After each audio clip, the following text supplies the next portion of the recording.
Assalamualaikum достар, бүгін біздер дейтін телефонға GTA5 қалай көшіру керек екенін білетін боламыз. Енді GTA5 телефонға көшіруге де болады. Алдымен осы приложениені көшіріп отырған боламыз. Міне, бұл приложение атын айтайын дегенім.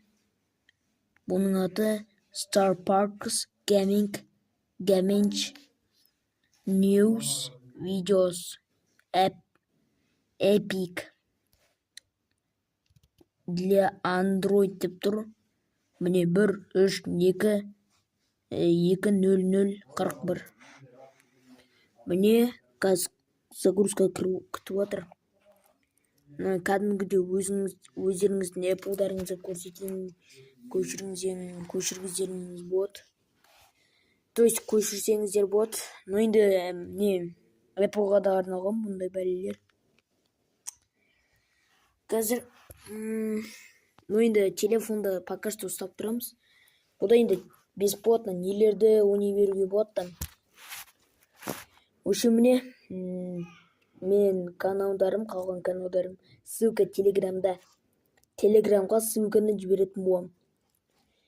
Енді телефонға, андроидқа GTA5 дегендер ондай PlayStationға арналған ойындар енді разынша кетпейді.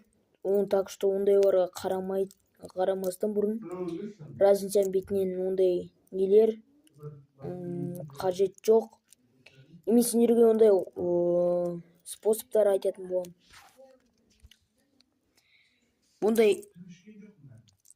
Бұндай способтар айту қиын. Так что бар ғой, енді телефонға GTA5 көшіру деген ауырлықтар, нелер қиын болады. Мен PlayStation-сақ, ремонтсыз-ақ осындай ссылка арқылы скачать етіп алуға болатын білеміз. Бірақ мен Telegram каналыма кіріп кетсеңіздер, лайк бассаңдар, мен Telegram каналыма смело кіре беріп, ссылканы скачать етіп берсеңіздер болады. Енді GTA5-ті телефонға көшіру деген қиындықтар жоқ. Өйтіп қиналып, компьютер сатып алып, әке-шешеңізден ондай ақша құртып, ондай өмірден зачем керек? Енді осы жолы не көмектеспеді? Netboom, Chiki, тағы да Biki, Mogo Cloud Game,